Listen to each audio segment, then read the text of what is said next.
আসসালামু আলাইকুম। Hi everyone. সকাল সকাল পড়াশোনা শেষ করে আমি চলে গেছিলাম ছাদে। ছাদে এত সুন্দর আকাশ। তারপরে বাবা আমাকে একটা ছোট্ট চুলা এনে দিয়েছে সিমেন্টের। তো ভাবলাম যাই এটা ছাদে রেখে আসি, কারণ এখন শীত পড়ে গেছে, তো অনেক পিঠাপুলি বানানো হবে, নেহারি ওটা প্রেশার কুকারে দিতে হবে, তো ওগুলো চুলায় করলে বেশি ভালো হয়। তো আম্মু বললো যে ছাদে করলে ভালো হবে, তো এটা ছাদে রেখে আয়। তো আমি ছাদে এসে দেখি এখানে অনেক ময়লা দিয়ে ওখানে চুলাটা রেখে আমি এগুলো পরিষ্কার করতে থাকি। যখন আমার দিদা বেঁচে ছিল তখন ছাদে পরপর একবারে 3টা চুলা রাখা ছিল। একটা চুলা এখনও আছে, ওটা শুধু কুরবানির সময় ব্যবহার করা হয়, গরুর মাংস, ভুড়ি এগুলো করার সময়। দেখলাম ওই চুলাটাও ভেঙে গেছে, তাই ভাবলাম এগুলো পরিষ্কার করি আর চুলাটাও ঠিক করি। তো এই তো এখানে আমি সব কিছু ঝাড়ু টাড়ু দিয়ে ঠিক করে নিচ্ছিলাম। একটা ছোট্ট দেখলাম ঝাড়ু ছিল, তো এই ঝাড়ু দিয়ে আমি সব শুকনো পাতা এগুলো ঝাড়ু দিয়ে নিচ্ছিলাম। এই ছাদে আসলে শুধু ছোটোবেলার স্মৃতিগুলো মনে পড়ে যায়। আমার কাজিন ওরা সবাই যখন এখানে আসতো শীতের সময়, তখন আমরা সবাই বসে বসে চুল শুকাতাম, বই পড়তাম, অনেক ভালো লাগতো। ওগুলো মেমোরিগুলো আবার মনে পড়ে যাচ্ছিলো।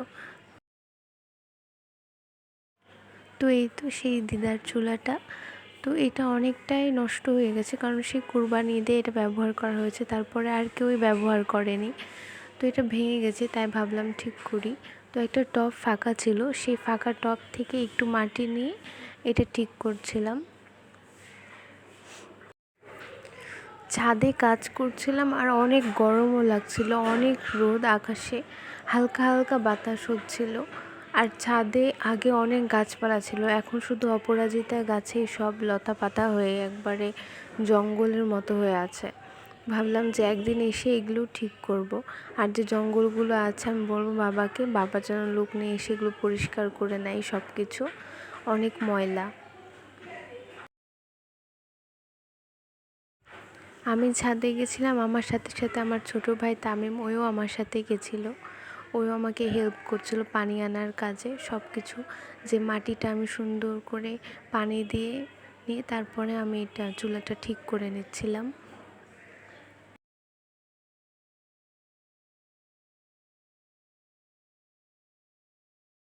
এই তো এখন আমি আস্তে আস্তে সাবধানে চুলাটা ঠিক করে নিচ্ছি।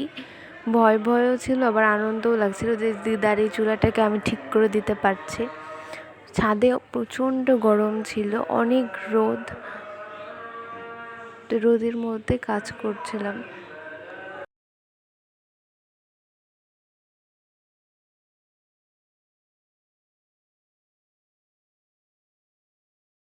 তো আস্তে আস্তে যতটুকু আমি পেরেছি চুলাটাকে সুন্দর করে ঠিকঠাক করে নিলাম।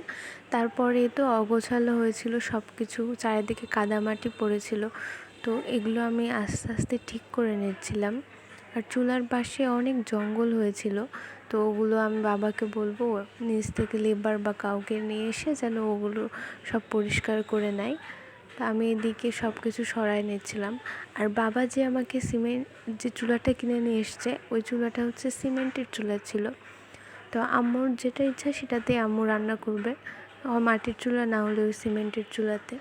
তো ওই পাশে খড়ি টড়ি সব কিছুই রাখা ছিল, তো ওখানে কাদা মাটি হয়েছিল, তাই আমি ওগুলো একটু পরিষ্কার করে দিচ্ছিলাম। আর অনেক ধুলা উঠছিল, তাই আমি একটু পানি দিয়ে দিচ্ছিলাম।